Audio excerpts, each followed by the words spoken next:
Então, falando um pouco sobre o conceito de coprodução do controle, que é muito próximo também da ideia de accountability social.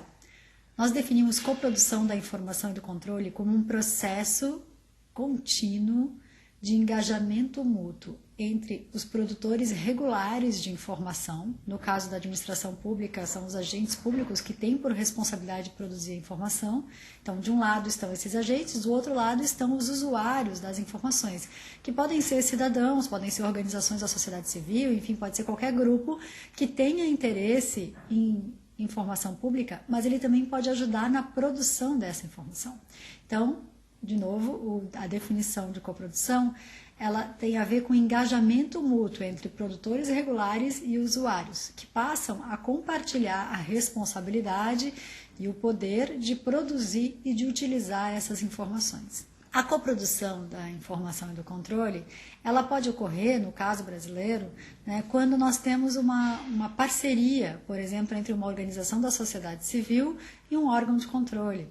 Então, no texto que está referenciado aí na descrição do vídeo, você pode ver alguns exemplos, no caso brasileiro, de um engajamento de observatórios sociais, que são organizações da sociedade civil, que em diferentes municípios brasileiros passaram não só a demandar dos órgãos de controle que eles produzissem informação ou produzissem a atividade de controle da administração pública, mas eles também passaram a auxiliar esses órgãos a realizar o seu trabalho no controle da gestão pública. Então, um exemplo é no município de Maringá, em que o Observatório Social foi parceiro da Prefeitura e também envolvendo a Câmara, envolvendo organizações empresariais, na melhoria do sistema de armazenamento, do almoxarifado da Prefeitura. Eles não só ajudaram a redesenhar o aspecto físico de onde são armazenados os bens, né, os itens que a administração pública utiliza, mas eles também ajudaram a remodelar o sistema de controle, ajudaram a pensar as novas regras para esse sistema, a capacitar os servidores envolvidos.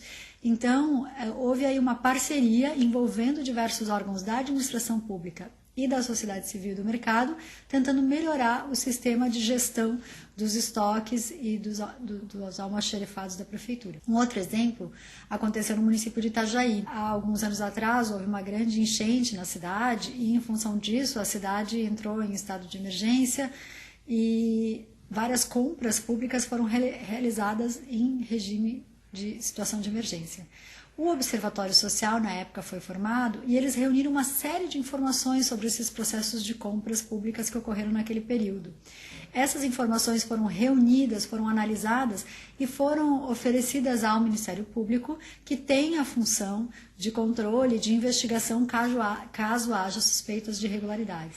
Então, nesse caso, havia uma competência, um conhecimento, uma capacidade de produção da informação que vinha de setores da sociedade e que contribuíram para que o Ministério Público, que tem outras capacidades, outros conhecimentos, outros recursos para produzir controle, eles trabalhando juntos foram capazes de coproduzir um controle mais qualificado e informações mais qualificadas para a prática da gestão pública. Nem sempre isso dá certo, né? Em outro caso analisado no texto, houve um trabalho inicial de aproximação entre o controle interno da prefeitura e o Observatório Social para melhoria na gestão dos aluguéis e dos contratos, por exemplo, de telefonia da prefeitura. No início eles trabalharam juntos, produzindo informação e controle, mas depois, por uma série de razões, essa relação não foi adiante. Então, nem sempre, né, esse processo ele consegue ser frutífero por uma série de condições. No texto, nós elaboramos um modelo que fala de 4 possibilidades de aproximação entre a sociedade civil e os órgãos de controle para a produção da accountability. No primeiro, na accountability tradicional, a sociedade participa apenas nas eleições. Elege seus representantes e, por meio dos mecanismos de controle durante o mandato, que são do judiciário, do legislativo e do executivo, é feito essa função controle. A sociedade só participa de longe. No segundo modelo, a accountability transversal, já há algumas iniciativas de coprodução do controle, como essas que eu relatei há pouco, mas elas não são contínuas, elas acontecem eventualmente. Numa terceira vertente, ou num terceiro estágio, como a gente coloca no texto, a gente chamou de accountability sistêmica, em que essas parcerias ou essas iniciativas de coprodução da informação e do controle, elas acontecem de várias formas em diferentes estágios durante um mandato, por exemplo, envolvendo vários órgãos, tanto de dentro do próprio Estado, do aparato estatal, como na relação com a sociedade. É o que a gente poderia chamar de um governo aberto, um governo que é bastante articulado internamente entre suas várias agências, mas também é aberto para a colaboração com a sociedade o tempo todo. Isso é muito próximo do conceito de accountability social, em que a sociedade, as suas organizações têm um papel ativo na produção da accountability.